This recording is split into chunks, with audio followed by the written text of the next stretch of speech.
Hi friends, ఇవాళ Sunday అంటే అందరూ నాన్ వెజ్ చేసుకొని తింటుంటారు. బట్ మేమైతే స్పెషల్గా గుడికి వస్తుంటాం.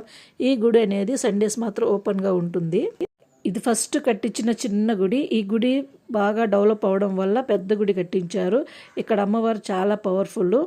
ఇక్కడే పొంగళ్ళు అవి వండుకొని అక్కడే పెడుతుంటారు. ఈడ పుట్టుంది. పుట్ట దగ్గర అయితే ఇలా దారం కట్టి పసుపు కుంకుమ అవి చల్లుతూ ఉంటారు. చిన్న చిన్న విగ్రహాలు ఉన్నవి. ఇప్పుడు బాగా పెద్ద గుడి కట్టించారు. అండ్ ఇక్కడ వాహనాలు కూడా పూజలు చేస్తుంటారు. మేము మా ఆటోకి అప్పుడప్పుడు చేపిస్తూ ఉంటాము. ఇది మెయిన్ ఎంట్రన్స్. ఈ గుడి దగ్గరికి వచ్చినప్పుడు మనమైతే టికెట్ అయితే తీసుకోవాలి. అర్చన టికెట్ సపరేట్గా, ఫ్యామిలీ టికెట్ సపరేట్గా ఉంటుంది. అలా టికెట్ తీసుకొని ఆ లోపల అమ్మవారి దర్శనం అయితే చేసుకోవాలి. చాలా అంటే చాలా పవర్ఫుల్ అమ్మవారు.